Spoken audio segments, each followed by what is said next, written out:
APBN 2025 dirancang dengan target pendapatan negara sebesar 3.005,1 triliun rupiah. Assalamualaikum warahmatullahi wabarakatuh. Selamat sore dan salam sejahtera untuk kita semua. Sore hari ini Bapak Presiden telah melaksanakan pertemuan dengan seluruh kementerian, pimpinan kementerian, lembaga, dan pemerintah daerah, para gubernur, di dalam rangka penyerahan daftar isian pelaksanaan anggaran tahun anggaran 2025. Seperti diketahui bahwa APBN tahun 2025 yang disusun tahun lalu, yaitu pada mulai bulan April dengan pembentukan atau pembahasan mengenai kerangka ekonomi makro dan pokok-pokok kebijakan fiskal, yang kemudian dibahas dengan DPR, dan kemudian diajukan oleh Bapak Presiden Jokowi pada bulan Agustus tanggal 16 2024 untuk dibahas RUU APBN-nya dengan DPR dan diselesaikan pada akhir September. Dengan demikian, APBN 2025 memang disusun dalam suasana dan dalam situasi transisi pemerintahan dari pemerintah sebelumnya kepada pemerintah terpilih. Dan dalam pelaksanaan penyusunan tersebut telah dilakukan konsultasi dan komunikasi dengan Presiden terpilih, sehingga program-program dari Presiden terpilih telah terakomodasi di dalam APBN 2025. APBN 2025 disusun dalam suasana geopolitik dan geoekonomi yang mengalami perubahan dan dinamika yang sangat tinggi. Seperti yang tadi telah disampaikan oleh Bapak Presiden juga, bahwa geopolitik dan geoekonomi ini telah menyebabkan destabilisasi di berbagai kawasan. Sehingga bagi Indonesia, kita juga harus terus melakukan kewaspadaan. Meskipun kondisi Indonesia relatif dalam situasi yang baik, pertumbuhan ekonomi adalah sekitar 5% semenjak tahun 2022 hingga 2024, dan kita juga melihat laju inflasi yang terakhir angka 1,55 juga merupakan laju inflasi yang terendah di dunia. Kita lihat dari sisi sumbangannya, terutama untuk volatile food juga mengalami penurunan yang sangat drastis. Ini menggambarkan upaya kita untuk menstabilkan dan menjaga tingkat harga pangan pada tingkat yang terjangkau oleh masyarakat telah mampu dilakukan. Kondisi yang baik ini tentu perlu dan akan menjadi salah satu landasan bagi pemerintah di bawah pimpinan Presiden Prabowo dan Wakil Presiden Gibran Rakabuming untuk terus meningkatkan dan mengakselerasi pembangunan. Neraca perdagangan kita juga dalam posisi positif 54 bulan terakhir mengalami surplus perdagangan, di mana nilai ekspor kita sampai dengan Oktober 2024 mencapai 24,4 miliar US dollar. Ini tumbuh 10,2% di tengah perlemahan perekonomian global. Hal ini menggambarkan bahwa potensi ekspor kita yang didukung oleh baik sektor manufaktur maupun sektor-sektor yang mengalami hilirisasi menjadi sangat besar. Kita juga melihat bahwa APBN 2025 disusun dengan rancangan untuk bisa menciptakan dan menjaga stabilitas, inklusivitas, namun terus mengakselerasi nilai tambah melalui hilirisasi. Asumsi makro di dalam 2025 adalah pertumbuhan 5,2%, inflasi 2,5%, tingkat bunga surat berharga negara 10 tahun adalah 7%, nilai tukar rupiah Rp16.000 per dolar, harga minyak mentah $82 per barel, lifting minyak dan lifting gas adalah 605.000 barel, dan untuk lifting gas 1.005.000 barel per hari. APBN 2025 dirancang dengan target pendapatan negara sebesar 3.005,1 triliun rupiah, di mana untuk perpajakan akan menyumbang 2.409 Rp2.490,9 triliun. Itu untuk pendapatan perpajakan. Pendapatan negara bukan pajak akan mencapai Rp513,6 triliun dan hibah Rp0,6 triliun. Dari sisi belanja negara, belanja pemerintah pusat akan mencapai 2.000, total belanja negara adalah Rp3.621,3 triliun, di mana belanja pemerintah pusat mencapai Rp2.701,4 triliun dan transfer ke daerah Rp919,9 triliun. Defisit APBN 2025 dirancang pada tingkat Rp616,2 triliun atau 2,53% dari GDP.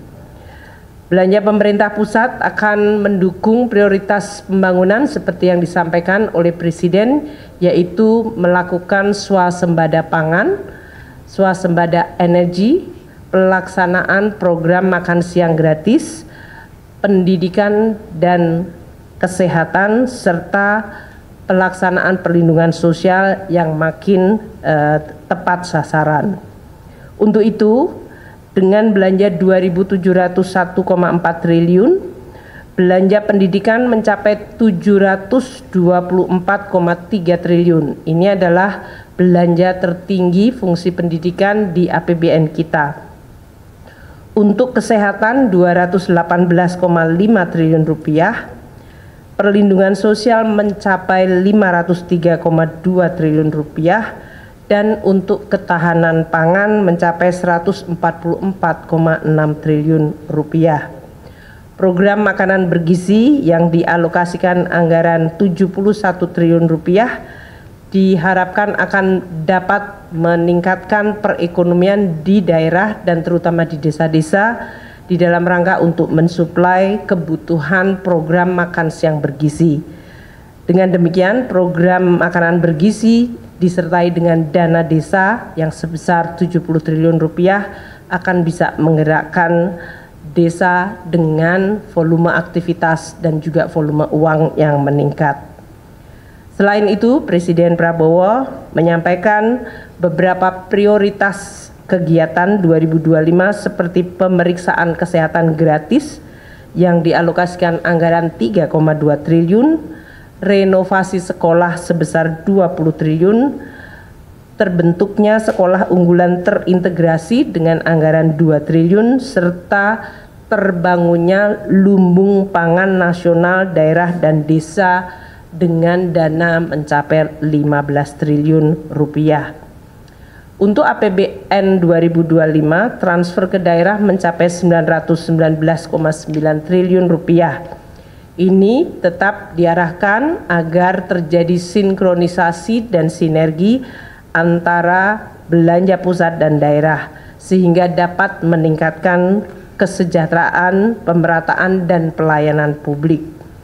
Di dalam Undang-Undang APBN 2025 juga telah dimasukkan berbagai undang-undang seperti undang-undang untuk hubungan keuangan pusat dan daerah, di mana daerah akan meningkat dari sisi local taxing power-nya dan juga bisa melakukan pembiayaan yang lebih inovatif.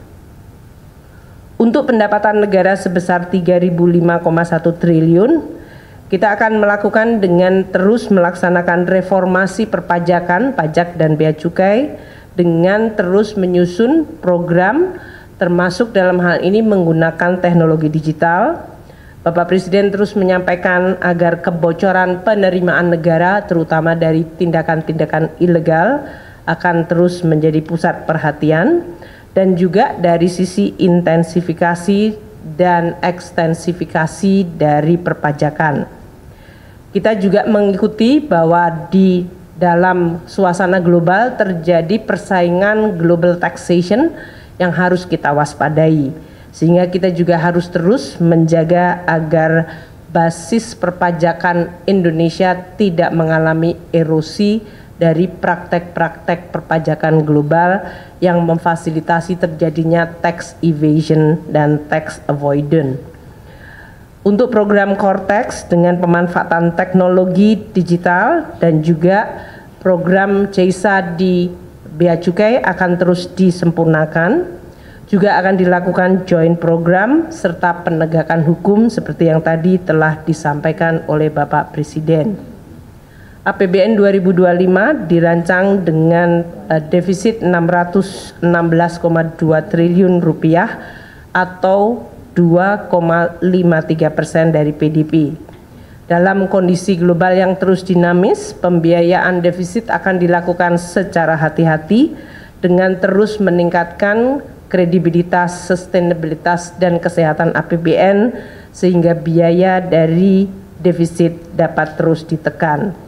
Kami juga akan terus menggunakan pembiayaan termasuk di dalamnya dalam rangka penguatan dari Sovereign Wealth Fund dan peranan dari BUMN. Mungkin itu yang kami sampaikan. Hal lain yang mungkin baru pada penyerahan DIPA tahun ini adalah DIPA atau Daftar Isian Pelaksanaan Anggaran dilakukan secara elektronik sehingga tidak ada lagi penyerahan buku. Pak Menko juga mendapatkan semuanya dalam bentuk elektronik yang bisa dipindai dari alat elektronik masing-masing yang kemudian masing-masing kementerian lembaga telah mendapatkan berbagai data yang sifatnya detail dari anggarannya. Mungkin Pak Menko mau menyampaikan dari sisi contohnya. Tadi saya dapatnya dari DIPA-nya Kementerian Luar Negeri karena DIPA-nya saya baru saja di sini kali. Karena tadi Pak Menlu nggak bisa buka jadi saya bukakan. Ini kira-kira kayak gini bentuknya. Yaitu ada jumlah alokasi anggaran per kementerian lembaga untuk berapa program, berapa kegiatan, dan juga dari satuan unit eselon 1-nya. Demikian yang bisa saya sampaikan. Terima kasih. Assalamualaikum warahmatullahi wabarakatuh.